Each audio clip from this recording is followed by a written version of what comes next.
Hi, welcome to Waylo's Workshop. I'm Waylo, and we are going to begin our project of building up the 172nd X-Wing Starfighter from Bandy. If you remember, about a month or so ago, I uploaded a video called A Modeler Awakens on the channel presenting the unboxing of this kit. Unfortunately, in November, I got stuck working quite a few hours and did not have time to even begin the project. There's a group build going on, a SIG, on the International Scale Modelers Forum, which I wanted to participate in, and that's the reason I bought this kit. I still have enough time to get the kit completed, but if you were actually looking for me to begin uploading the step-by-step of this video or of this kit being built up, I want to apologize. Unfortunately, I just simply got stuck working. I work in air freight at O'Hare Airport in Chicago, and Christmas is the busy season. So, things have kind of calmed down now. Most of the product has made it to the stores. So I have a couple days here where I can work on this kit. So that's what I'm looking to do. So one of the things I thought I'd do real quick is take a look at the instructions here and go over what it is I intend on doing and how I intend on doing it. Rather than boring you with the step-by-step of all the way through the kit, what I'm going to do is I'm going to just show you the build-up as I go with the camera above me as I work. And my plans for this, because I've gone over the instructions, and I suggest that you do the same thing with any of the kits that you're looking to build. Completely read through the instructions, look at what you think you're going to need, places where you think it might be challenging. Compare what you're seeing in the instructions to the sprues so you know that you can identify the pieces that you need to assemble. Don't cut too many pieces out too soon, obviously. You want to kind of cut and work and build up as you go with what you need to build. You begin removing too many pieces, then you lose track of what you were doing or which piece was what and have to go back and try to identify it. In this kit, it makes it a little bit more challenging because none of the instructions are in English. However, as you can see, they are clearly marked. So as we go through, you can see the sprue, you can see the section of the sprue the pieces are coming off of. So it's really rather easy to identify and find the pieces. So here, let me give you a quick example. Here we've got one of the sprues. This is sprue B1. As you can see here, it's real clearly labeled there. And then what you're just going to do is, let's say for instance we're looking for a particular piece. Here, as you can see, I don't know if you can make out the letters or numbers on here, but on these little tabs, they're going to give you the numbers you need, or the lettering you need, to be able to see what piece it is. Let me see if I can zoom in on one. I don't know if it'll take or not. I don't know if you're going to be able to see that. But trust me, it's there. So each one has like a little flag tab here where it's giving you the number of the corresponding piece to the corresponding sprue. So it's pretty much as simple as that. It's just following along, and that's what we're going to start working on now. I am kind of happy that I still have enough time to finish this because I was afraid I was going to wind up with some egg on my face, because I had already uploaded the intro video looking to make the deadline for the group build. So aside from that, the other thing I wanted to show you is that it appears that some of the parts, because of the X-Wing factor here, the two sides going together, it's almost as though part 1 and part 2 is just a mirror image of the other side of what's going on. So it's my intention then to build both those parts at the same time, or work a little bit on one, a little bit on the other, a little bit on one, a little bit on the other. So as the glue's drying on one side, I could be working on the next step in part 2. As the glue dries on part 2, I can go back and move to do the next step on part 1. So that's what I think I'm going to do. That's how I think I'm going to approach the kit. Then some of the steps are so easy that they really don't have a number. It's just simply putting together the two halves. For instance, this is step 3. It just combining steps 1 and 2 and interlocking the two pieces. Step 4 is just adding caps on the front and back end. So, I mean, it looks fairly simple to put together. Hopefully it is. Hopefully this video I should be able to shoot everything and get it together beginning to end. I wish this was more of a catalog style rather than one of these like crazy map fold out deals. But the instructions are kind of hard to fold back up here. There we go. Okay. So with that said, let's begin building Red 5. Okay, before we get started, I thought we'd go over a few of the essential tools I like to pull out when I start a project like this. And as you know, I am fairly new to modeling, so the videos that I'm putting together are for people who are either returning to modeling or who are new to modeling themselves. In fact, this project is a snap-together kit that I'm just going to glue up. Now that being said, you're still going to need some of the essential tools.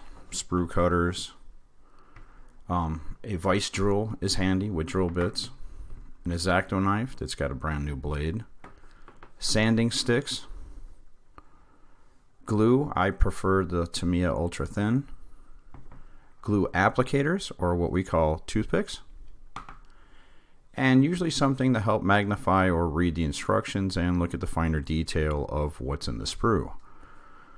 Okay, so then let's get started.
Okay, well that wraps it up for part 1 of our X-Wing build-up. The kit is actually really amazing. It goes together really nicely. I'm really impressed that this is a snap kit with this many pieces. When I was a kid, snap kits came like 3 or 4 pieces. This has got a lot. I have not glued these two halves together yet. They are just snapped together. I'm probably going to go a little further and dry fit things. I got to look ahead in the manual here. I want to see whether or not, I want to separate these, paint them, and then put them back together. So just because of the amount of detail that's here, I think it would probably be better to paint them apart and then assemble them. But we'll see, as I go a little further on. So anyway, thanks for watching, and until next time.